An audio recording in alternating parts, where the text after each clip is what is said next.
Hello दोस्तों, Asia cup cricket start हो चुका है। अगला मैच वो मैच है जिसका इंतजार बहुत सालों से होता ही रहता है कि ये कब फाइनली ये टीमें कब जाके भिड़ेंगी आपस में। ये है हिंदुस्तान बनाम पाकिस्तान। इस मैच में आपको हर तरह का तड़का मिलेगा। इसमें बॉलिंग, बैटिंग, जज्बात सब कुछ प्लेयर्स के बाहर आ रहे होते हैं। ये जो मैच जिसकी बारे में हम बात करने वाले हैं, ये मैच कल स्टार्ट होने वाला है, जो श्रीलंका की पिच पैलिकल में खेले जाने वाला है। तो गौरव, क्या लगता है? पल्लिकल की पिच है, इसमें बॉलर्स के लिए भी कुछ होता है, बैट्समैन के लिए भी कुछ होता है। कैसा होने वाला ये मैच है? हेलो दोस्तों। बहुत बड़ा मैच। आई गेस बहुत बड़ा मैच। और बड़ा मैच ये इस बार इसलिए भी है, not only because of hype, but I believe कि ये पाकिस्तान की टीम जो है after many years really India की टीम से बहुत बेटर है। तो मेरे लिए on paper probably Pakistan is a stronger team. अब ये देखने वाली बात है कि ये match neutral venue of course Sri Lanka में हो रहा है। And now we'll have to see, जैसे आपने बोला पलिकल में हो रहा है और ये डे एंड नाइट मैच होगा। ओके। हम्म, तो neutral venue day and night match India versus Pakistan, in which I think Pakistan के पास थोड़ा सा एज है, बड़ा एज है, थोड़ा नहीं बहुत बड़ा एज है। तो बहुत ही क्रैकर मैच होगा। इंडिया चाहेगा कि ऑफ कोर्स दोनों टीमें चाहेंगी कि वो अपना मैच जीतें। और पाकिस्तान ने जिस तरीके से पहले मैच में नेपाल को रौंदा था, जिसको आई थिंक हमने सही प्रेडिक्ट किया था कि रौंद देगा नेपाल को। और बिल्कुल। बाबर आजम ने फिर से अपनी क्लास का स्टैंप लगाया 150 बनाकर। तो in form Pakistan versus an unsettled India, ये ये बहुत ही जबरदस्त मैच होगा। आई जस्ट होप ये वन साइडेड ना हो, और आई जस्ट होप कि रेन अफेक्टेड मैच ना हो। वेल, आपने बिल्कुल ठीक कहा। 80% चांसेस मैंने कहीं न्यूज में पढ़ा कि उसके हैं बारिश होने के, और हम सबकी पार्टी एकदम से मतलब बेकार हो जाएगी अगर अगर ये मैच नहीं हो पाता।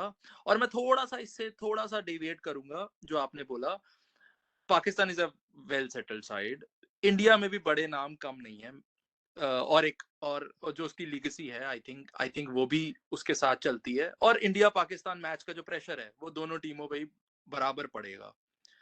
और पिछली अगर टक्कर की बात देखें तो आई थिंक इंडिया पिछला मैच पाकिस्तान से जीता था किसी और फॉर्मेट में, बट एक एक वो भी एज है।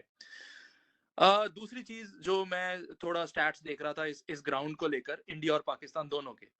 इंडिया यहाँ पर 3 मैच खेल चुका है और तीनों मैच जीता है क्वाइट कन्विंसिंगली। इसमें किसी ने सेंचुरी मारी थी। आई थिंक धोनी की 250 थी। यहाँ पे बहुत पुरानी बात हो गई है, लेकिन इतनी भी नहीं कि हम भूल जाएं।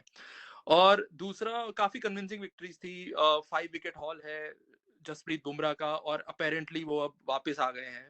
1 साल से खेले नहीं है, बट बंदा तो वही है, बॉलर तो वही है। पाकिस्तान यहाँ पर 2 मैच जीता है, 3 हारा है इसी पिच। हम्म। अब मैंने टॉस एडवांटेज भी एक बहुत बड़ी बात रहेगी।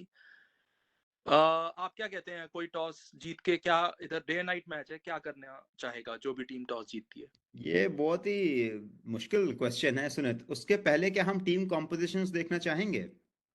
Okay, let's go for team composition. India की पहले बात कर लेते हैं।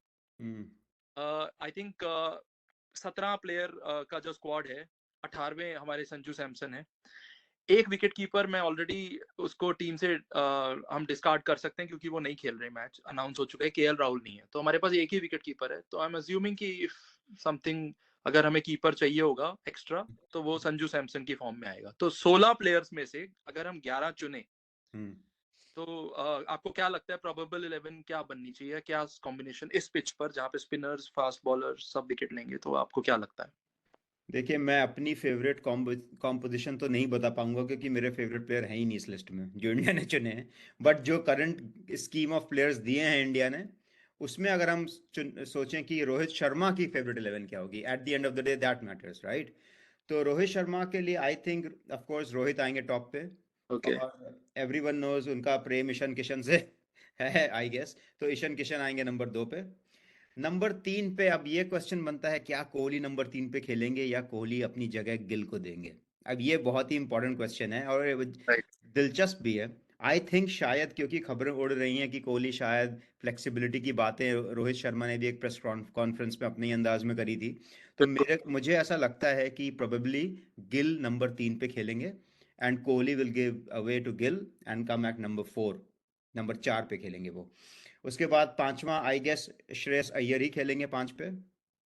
कम बैक है उनका भी आफ्टर एन इंजरी, तो वो भी काफी इंटरेस्टिंग रहेगा। नंबर 6 पे पांड्या, नंबर 7 पे जड्डू, आई मैं थिंक। यहाँ चाहता हूँ थोड़ा सा इसको इसी चीज इसी कॉम्बिनेशन को एक और तरीके से देखें कि ईशान किशन खेलेंगे ही क्योंकि एक ही विकेट कीपर है, साथ में रोहित शर्मा। अगर गिल को ना खिलाया जाए तो हो सकता है विराट कोहली ऊपर रहे, और श्रेयस अय्यर और तिलक वर्मा एक एक अच्छे प्रोस्पेक्ट हैं वो वो भी। अच्छा, वो हाँ बिल्कुल सही बोला आपने, वो बहुत सही प्रोस्पेक्ट है क्योंकि एक लेफ्ट हैंडेड आ जाता है आपकी, लेफ्ट हैंडर आ जाता है आपकी टीम और की वो पोजीशन में। काफी ना बॉलर्स को अनसेटल हो जाएगा, लेफ्टी राइटी बहुत ज्यादा ऑल्टरनेट रहेगा। फिर उसके बाद रविंद्र जडेजा आने ही वाला है, आप बोलने वाले थे। जडेजा आएंगे या एक जो पहला कॉम्बिनेशन आपने बोला उसके लिए कोहली को अपना स्पॉट नीचे रखना पड़ेगा, और ईशान किशन ऊपर चले जाएंगे। सॉरी, माय मिस्टेक, ये ऊपर चले गिल। जाएंगे, गिल ऊपर चले जाएंगे नंबर 3 पर। और अगर वो कॉम्बिनेशन हम लोग ना लेके चले और इंडिया सोचता है कि दूसरा हम तिलक वर्मा को इसका एक इम्पोर्टेंट मैच देने वाले हैं, तो I think Tilak Varma would be number 5 और number 4 along with Shreyas Iyer. I think top 5 combination में ये दो तरह के कॉम्बिनेशंस प्रोबेबली बैठेंगे। बैठेंगे। देखिए इसमें एक बहुत इंपॉर्टेंट बात जो मुझे लगती है इंडियन थिंक टैंक को सोचनी चाहिए, वो है या स्काई के बारे में। या इस लाइनअप में हमने स्काई को नहीं रखा है क्योंकि हमें लगता है शायद स्काई को जगह नहीं मिलेगी, बट ये बहुत सोचने वाली बात है कि इतना बड़ा टैलेंट जो स्काई का है, राइट, उसको हम यूज नहीं कर रहे हैं वनडे में। I think this is a disappointment. तो मैं तो उनको देखना चाहूंगा 11 में, बट मुझे लगता है शायद वो नहीं खेलेंगे 11 में। तो तो for argument sake maybe stats और नंबर्स की तरफ देखा जा रहा है, जो स्काई ज्यादा प्रोड्यूस नहीं कर पाए हैं ओडीआई की तरफ, लेकिन हाँ मैं मानता हूँ कि हाँ स्किल्स उसके और क्लास और स्किल्स को अगर बैक किया जाए तो I think sky should be more preferred to some other players who might be getting a chance. और रोहित शर्मा ने खुद अपनी कॉन्फ्रेंस में कहा था कि हम नंबर्स को नहीं देखते। अगर वो नंबर्स को नहीं देखते और ये बात सही है, तो स्काई को बैटिंग करनी चाहिए। अब दिक्कत कहाँ पे आ जाएगी कि स्काई किसकी जगह बैटिंग करेंगे, Hmm, क्योंकि स्काई अगर बैटिंग करेंगे तो इसका मतलब श्रेयस अय्यर अपनी की जगह नहीं बनती है फिर से 11 में। बिल्कुल। और श्रेयस अय्यर एक टाइम पे before the injury was sort of like, Hmm. वो खुद कभी वर्ल्ड कप नहीं खेले हैं जबकि उनको लास्ट वर्ल्ड कप भी खेल लेना चाहिए था। हैविंग सेड दैट, एनीवेज, हमें लगता है कि इन यही तीनों में से आपकी प्रोबेबल 5 क्या बनेंगे इन तीनों में? देखिए तो वहीं अगर गिल की जगह लिए जगह बनाते हैं कोहली नंबर 3 पे, तो रोहित, ईशन किशन, गिल, कोहली और अय्यर, ये पहला वाला। ये पहले 5 हैं, ये पहली लाइनअप है। और छठे पे पांड्या, 7वें पे जड्डू, दो ऑलराउंड। 8वें पे अब पलिकल की पिच देखते हुए मुझे लगता है शायद ठाकुर को खिलाया जाएगा। ओके। और एक स्पिनर और होना चाहिए इस पिच पे, तो ऑफ कोर्स आएंगे अपने कुलदीप यादव हाँ जी। 8वें पे।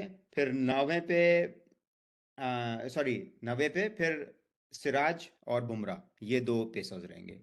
ये मुझे बिल्कुल। लगता है ये 11 ऐसी होगी।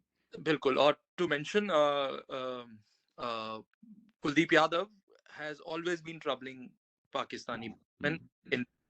अब वो हाँ, उसको मतलब कुलदीप यादव को ले जाना और ना खिलाना का कोई सेंस नहीं बनता है। अगर आपके पास कुलदीप यादव है और आप उसको नहीं खिला रहे हैं, तो मुझे नहीं समझ में आता फिर कुलदीप यादव क्यों है उस टीम में। और दूसरा एक leg spinner is missing in this team which is another discussion. Let's go ahead with the Pakistani squad now. I think ये कॉम्बिनेशन ही बैठेगा। आपने सिराज को प्रेफर किया शमी के ऊपर। मैं चाहता हूँ कि शमी खेलें, बट ये मैंने बोला है, मुझे लगता है रोहित की 11 है ये। अच्छा, रोहित की प्रेडिक्शन 11 अगर देखी जाए तो Bumrah is a must must play, Bumrah ये तो ऑफ कोर्स खेलेंगे ही। और सिराज और साथ में उसके कुलदीप यादव। अच्छा, पाकिस्तान की तरफ चलते हैं। I think that would be easier to Pakistan, match हो चुका है। पाकिस्तान ने मतलब रौंद के रख दिया नेपाल को। ऑफ जो कोर्स हम। Nepal was not not at all apple to apple like against Pakistan, जो हमें पता ही था। ठीक है, चलिए उसके उसके बारे में बात करें तो आई थिंक ऊपर के 5 सेलेक्ट करना आसान होगा। फिर भी let's name them. Middle order थोड़ा सा इनका ये चेंज कर सकते हैं, they want, they have their play. Flexibility, क्योंकि इनके टॉप ऑर्डर बहुत खतरनाक है, इनका लोअर ऑर्डर बहुत खतरनाक है, तो आई थिंक इनके पास है फ्लेक्सिबिलिटी मिडिल ऑर्डर को चेंज करने की। बट फिर टॉप द स्टैक, मुझे ना थोड़ा इंटरेस्ट टॉप 4 जानने में है, और आप क्या ऑर्डर समझते हैं उसका होगा अब वो। ये इंटरेस्टिंग है क्योंकि हाँ जी, हमने लास्ट टाइम तक ये फकर जमान को नंबर 3 पे खिलाने की कोशिश कर रहे थे पाकिस्तान, और हमने प्रिडिक्ट किया था कि नेपाल के मैच में फकर ऊपर आएंगे, बिल्कुल। बिकॉज पाकिस्तान चाहता है फकर जैसे प्लेयर के, he should have runs under his belt. Okay, तो अब इस मैच में लेकिन क्या होगा, और ये बहुत इंटरेस्टिंग है कि जब इंडिया को पाकिस्तान ने हराया था 2017 का जो 50 ओवर मैच था फाइनल में, उसमें फकर ऊपर खेले थे, उन्होंने सेंचुरी मारी थी। तो अब ये देखने वाली बात है, क्या उसको बनाना चाहेंगे और फकर ऊपर ही आएंगे, या फिर बाबर ऊपर आएंगे इस बार पूरा कंट्रोल करने के लिए मैच, और फकर एक नंबर नीचे आएंगे। ये हल्की सी मिस्ट्री है। हो भी सकता है। उसके बाद भी एशिया कप के 2 या 3 मैचेस इंडिया पाकिस्तान के हो चुके हैं, उसमें Fakhar could not perform really up to that standard. But फिर भी मैं मानता हूं, अगर जिस तरह के बैट्समैन फकर हैं, द फ्लेम्बॉयंट हिमसेल्फ, वो मुझे लगता है कि हो सकता है वो अभी भी ऊपर आए। Babar has scored a 150 at number 3। I think apart from that schoolboy error from Rizwan was it at his best in the match against Nepal. I think ये टॉप 4 आई थिंक सेम ही रहनी चाहिए जहां तक है। The only difference और variation जो ये लोग ट्राई करेंगे, शायद मुझे ऐसा लगता है, बाबर के साथ में इमामुल हक, और उसके बाद फखर, और उसके बाद रिजवान, शायद वही ये होना चाहिए मेरे ऑर्डर। हिसाब से। इंडिया के अगेंस्ट ये दोनों लेफ्ट हैंडेड को लेके नहीं जाएंगे, ये लेफ्ट और राइट कॉम्बिनेशन से ही जाएंगे। अच्छा, ये टॉप 4 अगर जो हमने पाकिस्तान के देखे हैं, उसके बाद 5वें नंबर पे आगा सलमान लास्ट टाइम आए थे। उसके बाद हम इफ्तिकार, जिसको सब लोग चचा कहते हैं, पता नहीं क्यों, बट फिर भी वो 32 साल के हैं। वो 32 के हैं। तो उससे पहले की बात करें, आगा सलमान को आई थिंक अगर ये लोग बैक करेंगे पाकिस्तान पीसीबी और उसका थिंक टैंक, तो हो सकता है south Shakeel will miss out again. मुझे लगता नहीं इससे बहुत कुछ फर्क पड़ने वाला है, बहुत ये फर्क बहुत पड़ेगा। सेट साइड फिर है। नेशन के लिए आई थिंक दोनों डिफरेंट तरह के खिलाड़ी हैं। मिडिल ऑफ हाँ, बट ये तुरूप के इक्के नहीं है, इनके इक्के सब ऊपर हैं और नीचे हैं ये प्लेयर्स। ये वो स्लॉट है पाकिस्तान के पास जिसमें ये नए प्लेयर्स बना रहे हैं, एंड बिल्कुल that is the best place to be in. इनके पास इतना कुशन है ऊपर और इतना कुशन नीचे है कि ये यहाँ पे किसी को भी खिला सकते हैं, मैं और आप भी जाके बैटिंग कर सकते हैं, कोई दिक्कत बिल्कुल। नहीं है हमें। ये बहुत बहुत अच्छा स्टेटमेंट आपने पुट फॉरवर्ड किया। बिल्कुल किसी को भी खिलाया जा सकता है बीच में, इतने कंफर्ट में वो लोग। बाकी के जो रेस्ट ऑफ द 11 है, वो इतने कंफर्ट में और एक दूसरे के साथ इतनी अच्छी रेपो शेयर करते हुए 6-7 साल से खेल रहे हैं कि अब हाँ, ये इस कॉम्बिनेशन में कोई भी फिट होगा। खैर, गोइंग टू ये स्लॉट अभी भी हमारा, I think anyone can play there. 5th spot, 6th और 7th पे देखें तो आई थिंक इफ्तिकार और नवाज सेट है। शिकार और नवाज नवाज, और बचे हुए जो 4 हैं, आई थिंक सेट है, वो भी सेट है, शादाब, नसीम, रऊफ और अफरीदी। या बिल्कुल यस। और उनके तो थोड़े से नीचे के लोअर ऑर्डर भी अब थोड़ी मेहनत करने लग गया है। Shaheen Shah Afridi has started hitting also. Shadab is a जबरदस्त टीम प्रॉपर है। much better than many of the other cricketers मतलब in the world। और और अगर आप हमारे लोअर ऑर्डर से इनके लोअर ऑर्डर को कंपेयर करेंगे ना, तो हमारे they can't hold a bat, और कैन इनके यहाँ की Afridi is as good as, Afridi is turning out to be into an all-rounder. बिल्कुल बिल्कुल। तो ये स्क्वाड्स जो आई थिंक प्रोबेबल 11 मोस्टली इसके अराउंड होनी चाहिए। अगर आई विल बी यही है, सरप्राइज्ड अगर इनमें से कोई कॉम्बिनेशन के अलावा कोई कॉम्बिनेशन निकल के आता है। कोई आई मतलब नहीं उनका। के अलावा ये कैसे बन गया। अच्छा, चलते हैं उस्मान, आई डोंट नो, ये उस्मान भी इनके पास बहुत जबरदस्त लेग स्पिनर है, बट अभी मैंने उनको कभी टीम में खेलते नहीं देखा है। उस्मान कादिर। हम्म। बिल्कुल, आई थिंक वो टीम स्क्वाड का हिस्सा नहीं है। मैं एक आई थिंक इनके बॉलर हैं, या उसामा मीर करके एक बॉलर है। वो उसको पता नहीं, मुझे नहीं लगता ये विनिंग कॉम्बिनेशन के अलावा अभी कुछ और। नहीं नहीं, ये सेट टीम है। ये जो टीम है ये पूरी सेट होनी चाहिए। ये टीम पूरी सेट है पूरी, बस में एक स्लॉट मिडिल ऑर्डर का मिसिंग है, और जो बंदा भी अपने जौहर दिखा देगा वो मिडिल ऑर्डर में आ जाएगा इसमें। बिल्कुल। अच्छा, विन प्रेडिक्शन की तरफ चलते हैं अब थोड़ा सा। विन प्रेडिक्शन से पहले मैं ये जानना चाहता हूँ आपसे हाँ कि जी। आपको क्या लगता है स्ट्रेटेजिक पर्सपेक्टिव से क्या स्ट्रैटेजी रहेगी टीमों की, पहले टॉस जीतकर क्या करना चाहेंगी टीमें, और इंडिया कहाँ चोट करना चाहेगी पाकिस्तान को, और पाकिस्तान कहाँ चोट करना चाहेगी इंडिया को, ये मैच कहाँ से जीता जाएगा या हारा जाएगा? आई थिंक बहुत एंगल्स हैं इसमें सोचने के। आई थिंक जो भी टीम टॉस जीतेगी वो पहले बैटिंग करेगी। मुझे नहीं लगता इसके अंदर कुछ भी ऐसा बदलाव आने वाला है। कई सारी बातें हैं, मुझे ड्यू फैक्टर नहीं पता पहले खेल का, लेकिन इस पिच के ऊपर डे एंड नाइट मैच है, रात के वक्त I don't think they would want to chase under floodlights. दूसरा ड्यू फैक्टर हो सकता है जो कि मतलब पहले ड्यू फैक्टर की वजह से एक्चुअली बाद में टीमें चेज करना चाहती हैं, बट इस पिच पे आई स्टिल फील ये बैटिंग पाटा विकेट होने वाली है और इस पे बहुत रन बनेंगे। तो मुझे लगता है कि जो टीम जीतेगी टॉस वो पहले बैटिंग ही करेगी। दूसरा, इंडिया और पाकिस्तान का जो एक अपना राइवल फैक्टर है, वो कभी भी एक दूसरे के अगेंस्ट चेज नहीं करना चाहते, जहां तक मेरी समझ है, कभी भी। तो आप कहते हैं कि जो भी टीम जीतेगी पहले बैटिंग करना चाहेगी, रन्स ऑन द बिल्कुल। बोर्ड, वही पुरानी स्ट्रेटजी के हिसाब से। इन तो सब। इसमें अगर अज्यूम करते हैं कि आप की प्लेयर्स चुन लेते हैं, हम्म। राइट? सो लेट्स से कि पाकिस्तान ने पहले टॉस जीत लिया, तो पाकिस्तान की क्या स्ट्रेटजी रहेगी, कौन की प्लेयर होगा पाकिस्तान का? आई थिंक की प्लेयर्स की बात करें तो अगर बैटिंग की बात करें तो फखर जमान अगर अपने फ्लो में आ गए तो he can take the match away from the opposite side. Hmm. ऐसी तरह के प्लेयर इंडिया में भी हैं, लेकिन अगर सिर्फ पाकिस्तान की एक्सक्लूसिव बात करें तो एक वो प्लेयर है जो परेशान करने वाला प्लेयर है, who can hang around, is either Babar Azam hmm. और द ओपनर इमाम उल हक का रिकॉर्ड इंडिया के साथ ज्यादा अच्छा रहा नहीं है in the past, but he is a decent enough opener जो एक तरफ से पूरी बैटिंग को लीड कर सकता है और दूसरी तरफ से विकेट उठते भी नहीं तो भी मैच में कुछ कुछ इफेक्ट छोड़ सकता है। मिडिल ऑर्डर में जहां तक पिछले मैच की बात है, I think Iftikhar was brilliant. I think he sped away with the run rate. तो वो उसको इम्पटस रन रेट को देंगे बीच में। और रिजवान का अच्छा रिकॉर्ड है इंडिया के साथ, तो ये सारे ही basically it's a well well settled lineup. आपको एक नाम पिक करना हो, अगेन ये मेरे लिए एक आई चैलेंज। थिंक, नहीं सही कह रहे हैं आप। आई थिंक पाकिस्तान की स्ट्रैटेजी बहुत क्लियर है इसमें, कि वो चाहेंगे इमाम उल हक या बाबर शीट एंकर का रोल प्ले करें, और उनके पास पास फकर जमान है, उनके पास रिजवान है, और अगर उनकी नैया डूबती हुई नजर आई मिडिल ऑर्डर में, तो इफ्तिकार उनके पास हैं जो उनको स्टेबिलिटी देते हैं। And जैसे आपने कहा, उनके पास बहुत सारे एक्स फैक्टर प्लेयर्स हैं, तो बिल्कुल। कोई anyone can just break out and take the game away from India. Yes. I agree. अब इंडियन पर्सपेक्टिव से देखते हैं तो क्या स्कीम ऑफ सिनेरियोज हैं इसमें।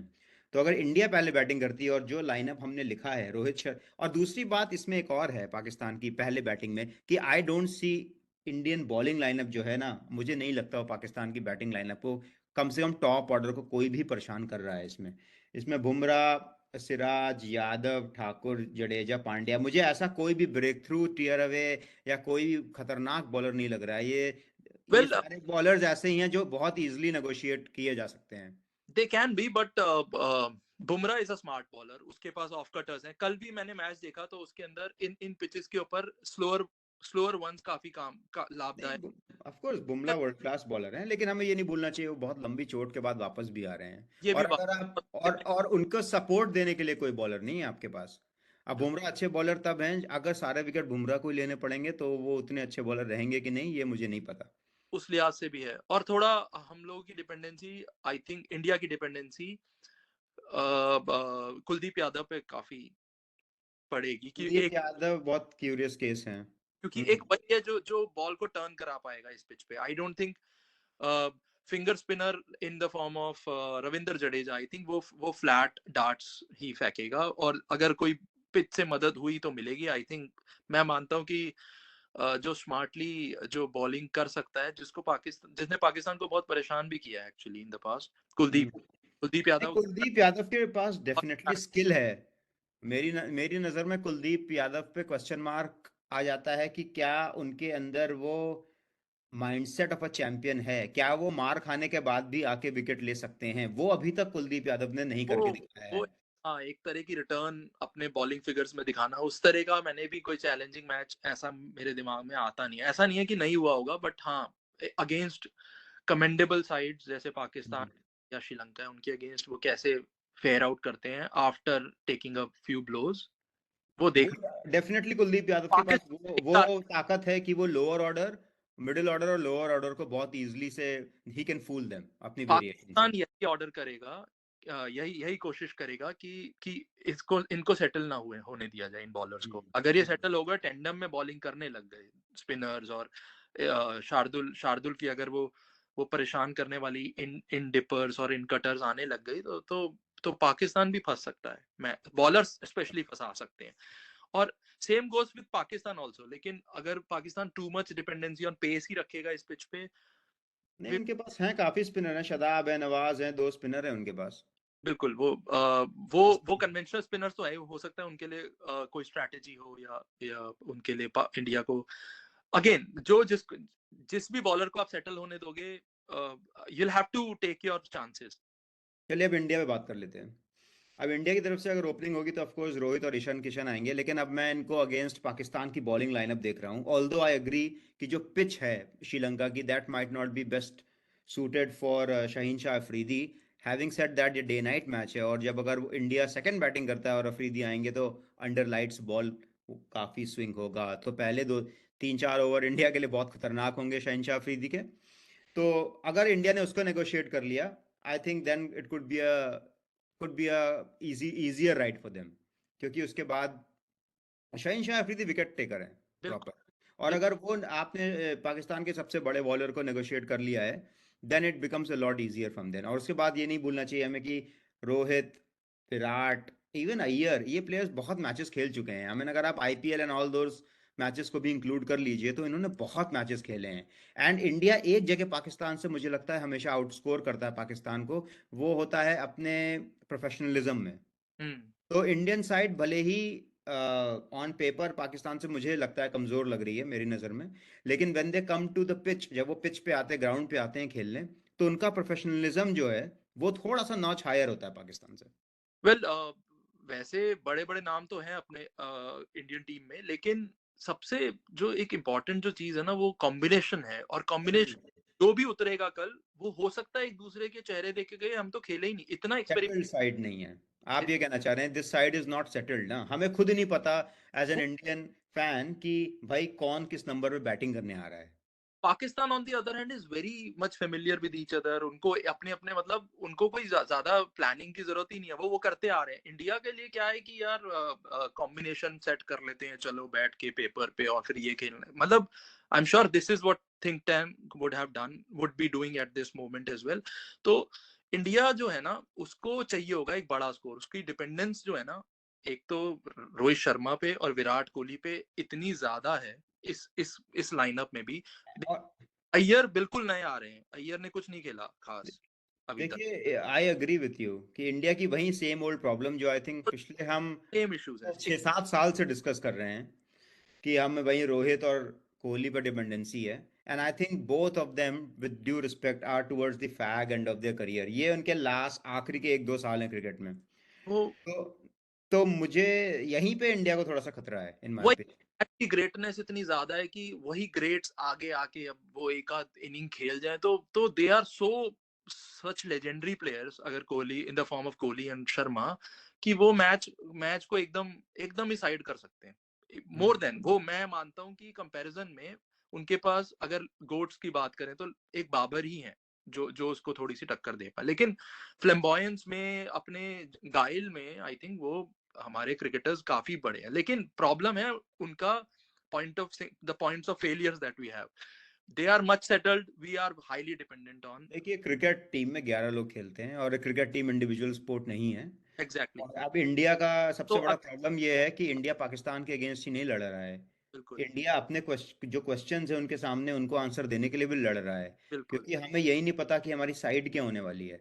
तो इंडिया की लड़ाई अपने अपने खुद से पहले है, उसके बाद पाकिस्तान से है। बिल्कुल पाकिस्तान के लिए बिल्कुल पाकिस्तान के लिए they know what their side is, there is no fight, there are no questions कि कौन किस पोजीशन पे खेलेगा। जितने 11 प्लेयर हैं, किसी पे कोई उंगली नहीं उठी हुई है कि भाई तुम्हें अपनी साइड बचानी, अपनी ये सीट मतलब अपना स्पॉट बचानी है कि नहीं। इंडिया के अपने मसले वही बहुत चल रहे हैं, उसको वो किसी जल्दी से जल्दी सेटल कर लें, इसको एक प्रिलिमिनरी कंपटीशन मान के चलें और वर्ल्ड कप के लिए तैयारी करें। आई थिंक इंडिया के अंदर ये भी एक जुस्तजू चल रही होगी कि कैसे वहां पे हम उस लेवल पे पहुंचे कि भाई अब हम रेडी हैं। अब हमारे पता नहीं, ये हर बार यही हो जाता है कि हम इस जो टूर्नामेंट खेल रहे होते हैं हमेशा ये कहते हैं हम उसके लिए नहीं खेल रहे, हम आगे के लिए खेल रहे हैं। एंड आई थिंक यही सबसे बड़ी दिक्कत की बात है।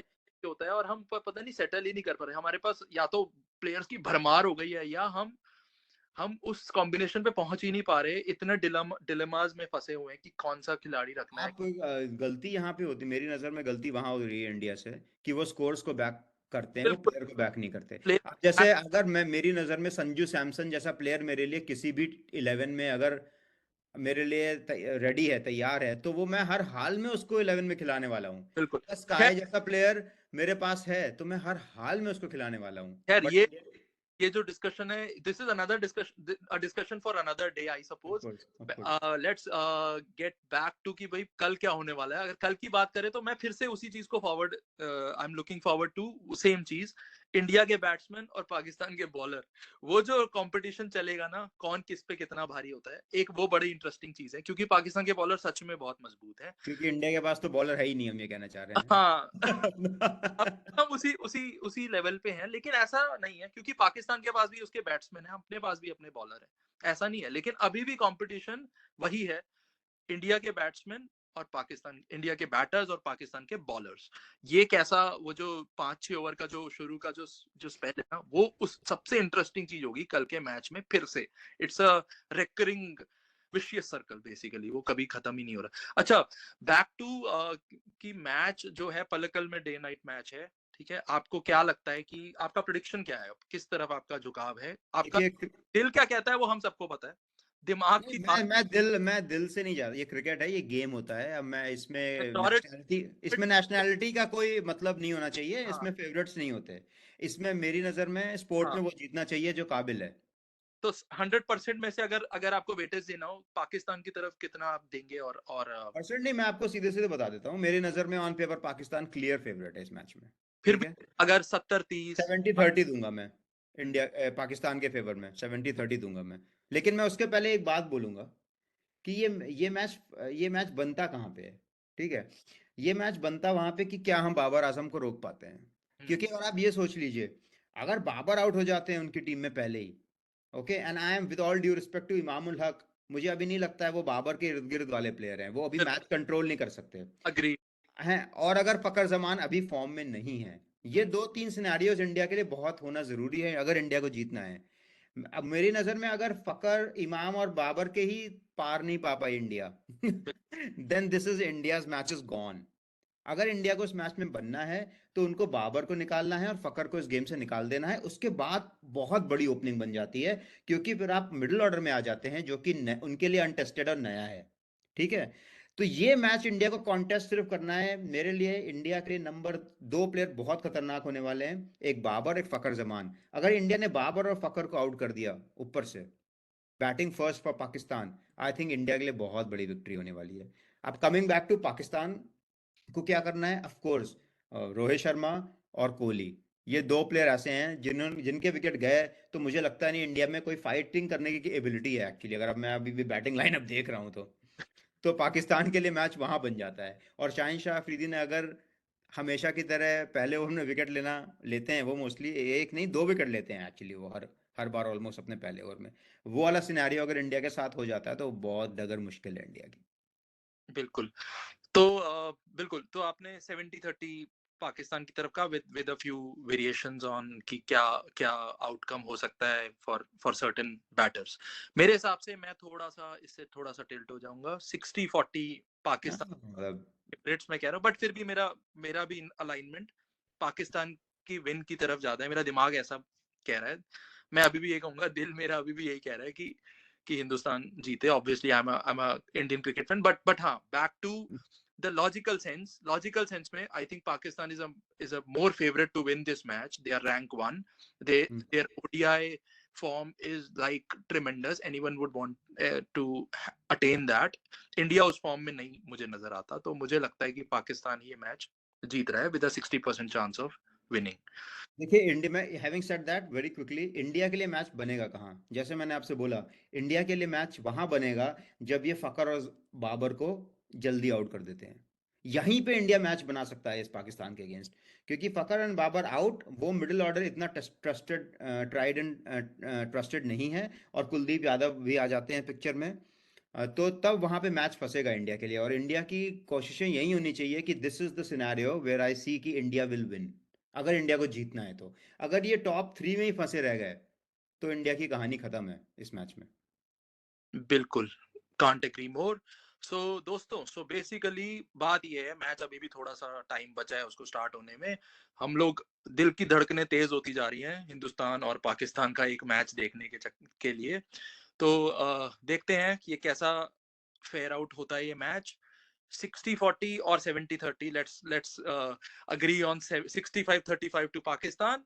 और देखते हैं ये दोनों टीमें कैसे फाइनल। जाते जाते सुन्नत में एक बात और कहना चाहूंगा, हम लोग इतना पाकिस्तान की प्रशंसा कर रहे हैं कि पाकिस्तान बहुत अच्छी टीम है, लेकिन हम, मुझे ये भी याद आ रहा है कि Pakistan finds way to lose lose matches.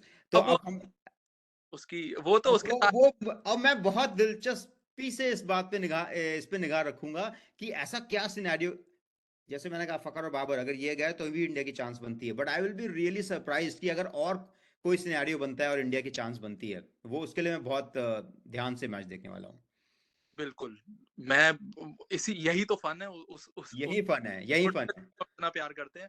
तो बिल्कुल, तो देखते हैं कि ये मैच में क्या निकल के आता है फैसला, और क्या हम्म। निकल के बनेगा इंडिया और पाकिस्तान के बीच। तब तक के लिए अपनी धड़कनें संभालो और देखो कि कल मैच कैसा होने वाला है। और थैंक हम आपसे फिर मिलेंगे जब मैच खत्म हो जाएगा, and then we'll do a sort of a post review for this. Cheers, bye.